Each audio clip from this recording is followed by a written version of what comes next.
Hello ವೀಕ್ಷಕರೇ, arfukitchenಗೆ ಸ್ವಾಗತ. ನಾವು ಇವತ್ತು 9 ಕಾಳುಗಳನ್ನು ಉಪಯೋಗಿಸಿ ವಡ ಮಾಡ್ತಾ ಇದ್ದೀನಿ. ಇದನ್ನು ಪ್ರೋಟೀನ್ ಯುಕ್ತ ವಡ ಅಂತಲೇ ಹೇಳ್ಬೋದು.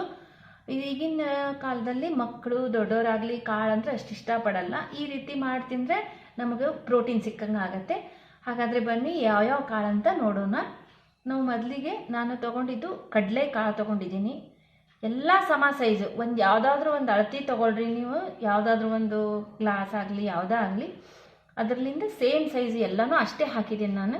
ಮೊದಲಿಗೆ ಕಡಲೆಕಾಳು, ಕಡಲೆಬೇಳೆ, ಹೆಸರು ಕಾಳು, ಹೆಸರು ಬೇಳೆ, ಉದ್ದಿನಬೇಳೆ, ಅಲಸಂದಿ ಕಾಳು, ಚೆನ್ನಾಗಿ ಬೇಳೆ, ಇದು ತೊಗರಿಬೇಳೆ, ಆಮೇಲೆ ವಟಾಣಿ, ಹಸಿರು ವಟಾಣಿ. ನೀವು ಇನ್ನೂ ಮತ್ತು ಬೇರೆ ಯಾವುದಾದ್ರೂ ಮನೆಯಲ್ಲಿ ಕಾಳಿದ್ರೆ ಅದನ್ನೂ ಹಾಕ್ಕೋಬೋದು. ನೀವು ಎಲ್ಲನೂ ಬೆಳಿಗ್ಗೆ ನೆನೆಸಿ ಸಾಯಂಕಾಲ ಮಾಡಿದ್ದೀನಿ ನಾನು.